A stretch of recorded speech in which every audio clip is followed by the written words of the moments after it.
that the judgment in the matter of Sean Campbell and 3 others appellants versus the King will be handed down on the 14th of March 2024. This is the cartel judgment.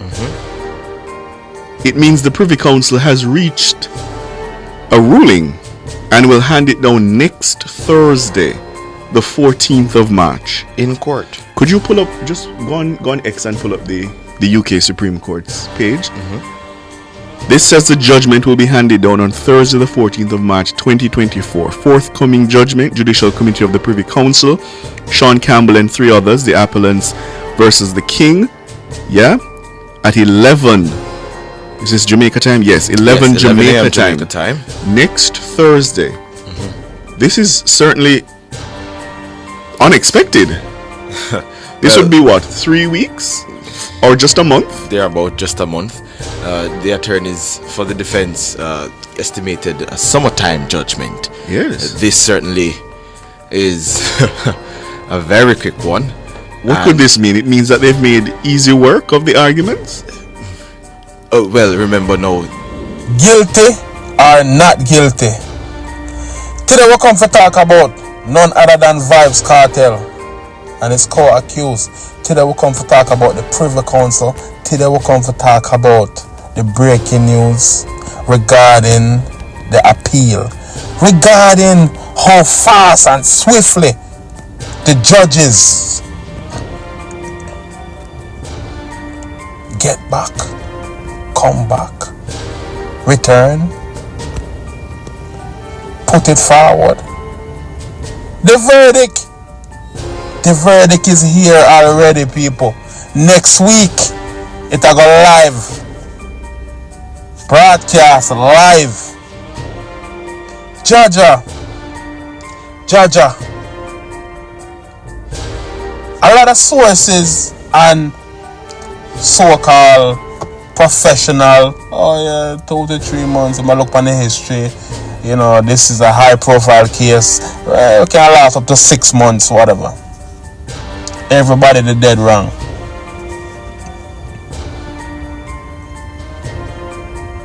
The so-called lads, judge lads, call them whatsoever. Anyways, what does this all mean? What does it mean regarding the case? What does it mean regarding Vybz Kartel freedom? What does it mean? If you look at the history, when judges liberate and a case and come back very quickly, boy, the defense never look too good on the defense, man, I gonna lie. Then I always get checked. The longer usually it takes for, I mean, you know, these is judges, but you know, you could put them in the same category as Jura. You know what I mean? Same thing. Anyways, when they come back very fast, very swiftly, them usually take a long time. Longer time mean it's good for the defense. Quicker mean it's good for the prosecution. What does this all mean? Me no know. I have no idea. God know. I have no idea. If you say, you know what? X, give me an opinion and what? I don't care. You say you don't know? What do you think? I think this is going to be a retrial. This is going to be a retrial, even though it's a small percentage of my belief. I really don't know. But I think it's probably going to be a retrial. I think so. I think it's going to be a retrial. Remember,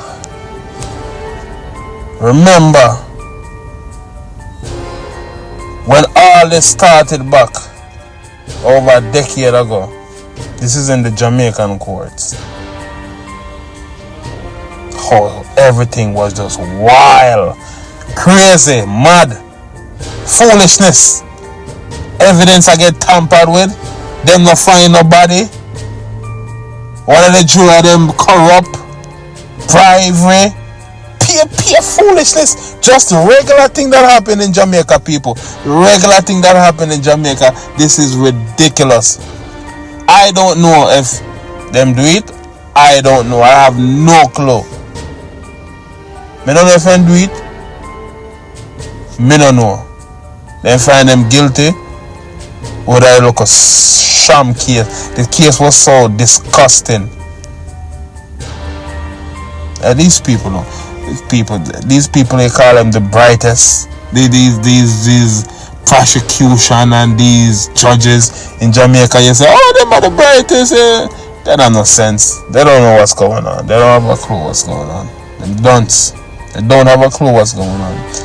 Everybody can agree that the case was a sham. That the case, and the case was just all over the place. The case was terrible. Everybody can agree on that. Come on. How you can have evidence and use it for your personal benefit? For your personal use? You have a phone. You have text from it. You make call. What? Stop it. This don't even make no damn sense to me. This come like say, boy, this is a movie. This come like it's a script. Utter rubbish. So, going back to the Privy Council as Vybz Kartel lawyer present the case, they had a big problem with the whole concept. The whole Jamaican justice system. They had a problem with the judge. They have a problem with the prosecution. They have a problem with everything. They basically have a problem with everything and how they dealt with everything. It's disgusting. How they dealt with the case is disgusting. And that's why I think, even though I don't know, I don't know, this is probably a little confusing. I don't know, but to give my little two cents to it, I would have said the worst can happen is a retrial. It's a retrial. There's no way these white judges are gonna be like, you know what? Let's listen to some of the highlights. Counsel Peter Knox, who appeared for the prosecution, told the court that the prosecution wants a retrial if the Privy Council's decision is to overturn the men's conviction. Now, there are three key issues at the heart of the case. 1. Should the trial judge have excluded the phone evidence that the prosecution relied on? 2. How should the judge have handled the allegations that there were attempts to bribe members of the jury during the trial? And should the jury or the juror accused of bribery have been discharged? And 3. Whether the jury felt pressured to give a verdict after being asked to consider their decision at 3:42 in the afternoon. Miscarriage of justice. I should emphasize that I accept that if there was a risk of bias, a real risk of bias in the verdict, that would mean the trial was unfair, and that would also mean that you couldn't apply the proviso.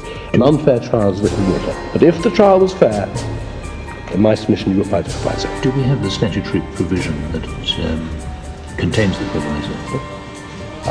I think we do. In the bundle. For some reason, I seem to remember reading it recently. If I'm wrong, I'll be corrected.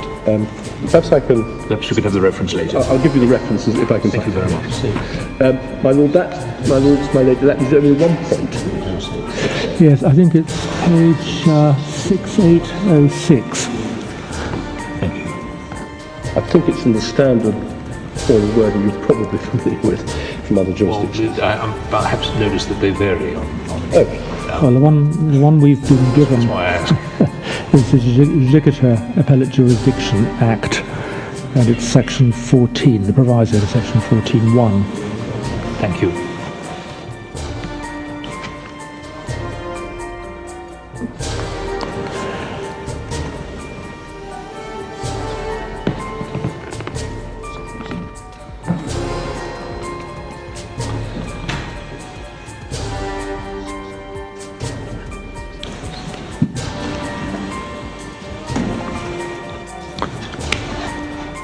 The no substantial miscarriage of justice test. And that's why I say there is, subject to the unfair trial point, subject to the unfair trial point. There's no unfair trial. the proviso I submit applies. The final question is that of remission. In my submission, this could hardly be a more serious case. It is of particular concern that we are talking here about great celebrities. That doesn't mean we apply a different standard, but of course it does mean, in my respectful submission, such a high-profile case with, on the face of it, such overwhelming evidence. Most of it, of course, not the entirety of it, being of a technical nature and so forth. I submit this would be an appropriate case for the matter to be remitted for a retrial. My lords, I don't think on the whole you yourselves do that. You normally send it back to the Court of Appeal to consider. But I would submit there's every reason, if I'm wrong, for the Court of Appeal to consider what to do. My lords, those are my submissions on the main point. I've only got a little bit of time on the other points. I think I'm right to say my lords, you have seen our written case. Yeah, this is the JS2. Yes, the JS2 point.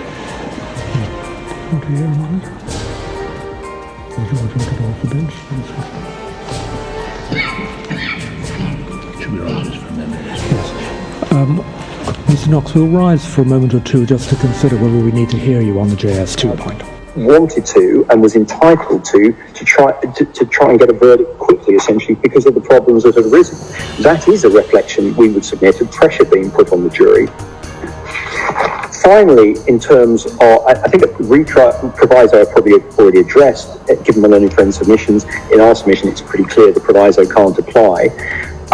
Retrial, one thing I'd wish to highlight about that, the learned friend submissions yesterday about why the judge was entitled to adopt the approach he did, correctly and fairly pointed to the potential difficulties of a retrial in light of matters such as profile. Well, those difficulties are not diminished. They've become greater because of passage of time. This is something that's now high profile. In our submission, that submission supports our argument that there's no point remitting this because a fair trial is now very difficult, impossible to submit. At what point, or if any, when it is exactly the responses, or if the other jurors could have said that that wasn't the case at the time, if a proper inquiry and asking each and every juror, not even suggesting that it be done on the oath, but if it was asked what their responses would have been for the judge to make an informed decision. And I say this in the context that, in light of the fact that our Constitution, it places even a duty on the judge to, as the custos morum of the Constitution, to protect the rights of the appellants, that it was incumbent on him to ensure that he makes the inquiry so he protects the fair trial right. So that would be in response to your question as it connects.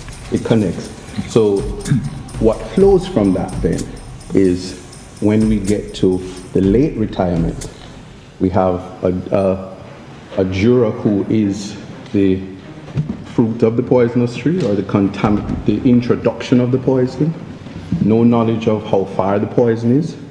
I'm not inviting the court to speculate, but that's all we are left to do, respectfully. And what happens in that situation is we don't know if the pressure arises because there was a situation where these jurors were able to say, I would participate in a bribe, allegedly, or not. And so the verdict that comes could never be a true verdict in light of that. So that's the submission as it connects from incident 2 to incident 3. Now, in relation to the proviso, and I think you had knocked some of the wind out of me, say, Lord Reed, because I would have borrowed your words in the judgment to say that you can't proviso unfairness, you can't proviso injustice. It's just not possible. It would be an absurdity in the law. Rumored that you are a don, and you're rolling with dons and really promoting gangsterism, and those are the main reasons. And some of the lyrics, some of the things you say in lyrics. Well, as far as it goes, when you talk about a don, Wilford Williams, you'll always hear that about successful entertainers, because we are all from garrison communities, and as such, when we do not turn our backs on our friends from the communities that we are from, we will be labeled as dons, you know what I mean? But I have never done anything. Vybz Kartel police record is clean, and I have never done anything that warranted me to be in any inquiry such as Manhattan Phelps, but that is topic for another interview. So you got to balance when you say who is a Don and what is a Don. No. A lot of people in Jamaica, you know the rumors. They say you are a Don and that you're more so than you are an artist because you're very talented as an artist. So if I'm so talented as an artist, that means me supposed to be the baddest Don in Jamaica then. Because if I'm more Don than an artist and I'm such a talented and popular artist, that means that I am a mafia. Are you? No, I'm not. Vybz Kartel is just a good citizen of Jamaica who has a clean criminal record, never been convicted of anything before. If you check my police record, it's clean. You know what I mean? We have no ties linking us to any Donship. Everything is just rumored because Vybz Kartel is a person who stays close to his community where I'm from. I'm from Waterford, everybody knows that. We stay close to the community, we stay close to people from the community because that is just Vybz Kartel. We would never turn our backs on the community. So that is why we get that label.